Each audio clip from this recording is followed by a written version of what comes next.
Okay, so let's talk about why we just went through all that. I'm sure you're still feeling a little iffy on this. The limited domains for the sine and the cosine and the tangent. Inverse sine, if I put in a y value, it's going to give me angles, right? It only gives values from negative pi over 2 to pi over 2. And I'll put that in the interval notation that you guys prefer. And then negative 90 to 90 if we're dealing with degrees. So you notice how I had to put the calculator in the correct mode. Every time you hit the sine or cosine or tangent button, guys, you got to be in the right mode. So make that a self-discipline thing, all right? Cosine, the inverse cosine, gives values from 0 to pi, or from 0 degrees up to 180 degrees. And the inverse tangent only gives from parentheses negative pi over 2 up to pi over 2. Got to be parentheses because that's an actual asymptote. We can't actually have those values.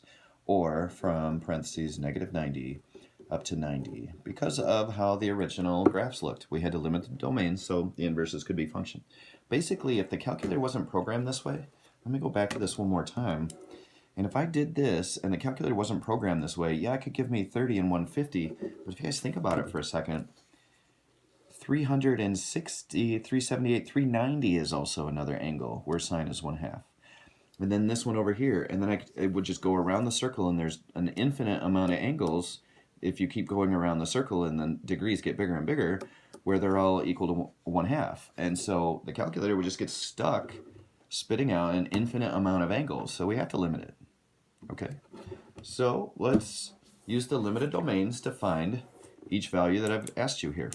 The inverse sine of square root of 3 over 2. Now let me go up here and let me do this. The regular sine function, you put in an angle and it gives you a y value, right? Like a point on the sine graph is 30 degrees and 1/2. Inverse sine, you put in a y and it gives you an angle, right? So that's what's going on. I'm asking for the inverse sine of a y value. I need you to give me the angle. So the inverse sine of negative square root of 3 over 2. Let me bring the unit circle in here. The inverse sine of negative square root of 3 over 2. From negative 90 to 90, what angle has a negative square root of 3 over 2 for the sine value? Isn't that this one right here? Right? Now from negative 90 to 90, that means negative 60, doesn't it? It means negative 60. Okay, let me see if I can put this in the calculator and prove myself. The inverse sine of negative square root of 3, finish my square root, and divide it by 2. If I put that in there, I get negative 60. Look at that. I could put the calculator in radian mode, but it won't give me pies. It'll give me decimals, right? And so what is this in radians? If I asked for this in radians, right there, it would be negative pi over 3. So, sorry, paper moved. So I'm going to write negative pi over 3 on this as well. Either one of those is a legit answer. Inverse cosine of negative root 2 over 2. Okay, cosine is from 0 to 180, or 0 to pi. So the top half of the circle, right? Where in the top half of the circle will the cosine value be negative root 2 over 2? Well, cosine is an x value. Those are all positive. It's got to be in quadrant 2 here. And it's going to be this point up here in the middle that goes negative root 2 over 2, positive root 2 over 2.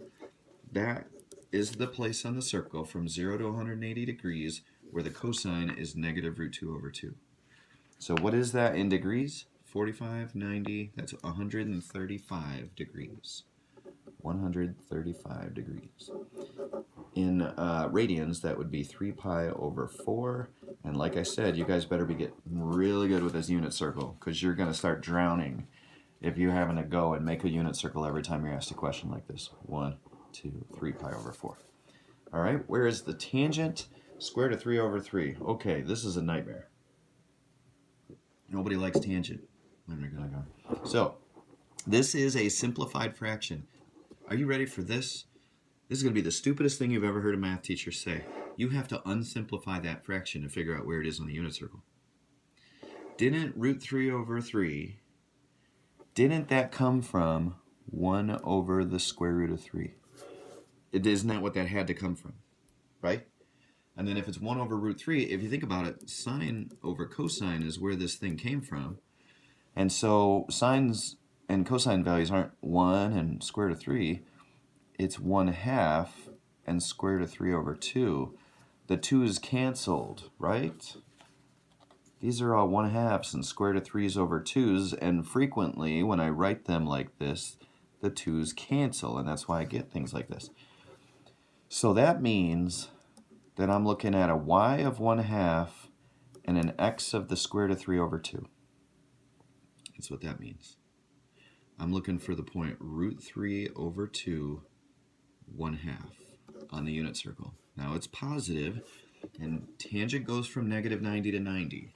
So if tangent goes from -90 up to 90, and I'm looking for a positive, like both of them are positive, it's going to be in the first quadrant here, right? If it's in the first quadrant and I'm looking for square root of 3 over 2 to be the x and 1/2 to be the y, this is a 30-degree angle, or pi over 6. I told you, nobody likes tangent. And we're going to... I'll prove it to you.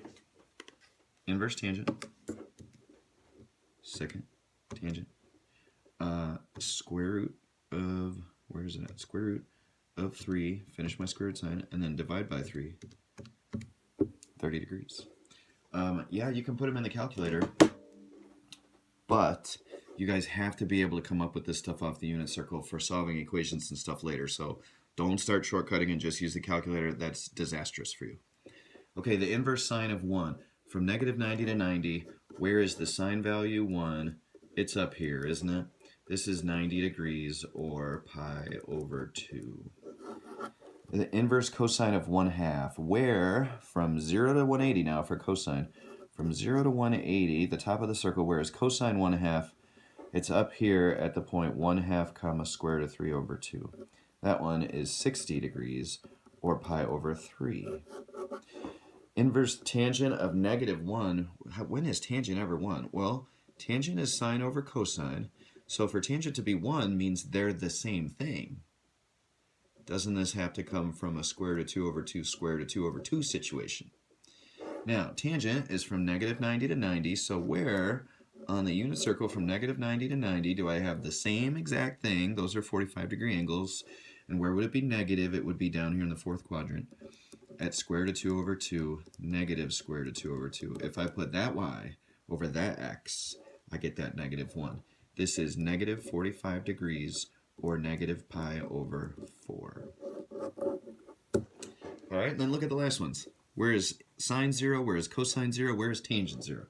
Okay, sine. Sine is from -90 to 90. So from -90 to 90, where is sine equal to 0? That's right here at the point 1, 0. This is 0 degrees, or 0 in radians. Where is cosine equal to 0 from 0 to 180? Where is cosine equal to 0 from 0 to 180? That's up here at the top at 0, 1. It's 90 degrees, or pi over 2.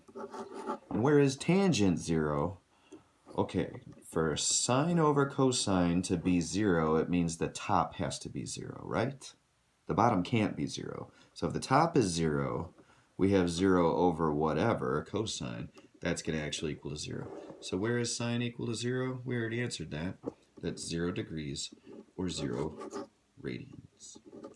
Ooh, that was a lot. That was a lot, guys. Section 7.1. And that's only day 1 for Section 7.1. We got some more stuff to talk about.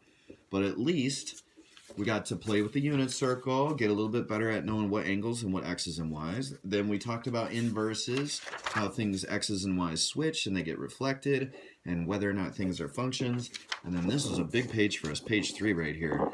Limiting the domains so that, oops, I missed something. Can you believe that? That's just going to bother me. Limiting the domains so that the inverse will be a function. Why do we have to do that? So the calculator doesn't go into an infinite loop, and we can just give one answer for each of these angles. Now, I wrote 2 because there's 2 different ways I could ask the question. Answer in degrees or answer in radians. All right, I'll try and pick something on my math lab, but really the only thing I can give you for homework is this kind of stuff. So I'll be looking for that on my math lab. Have a good night, everybody.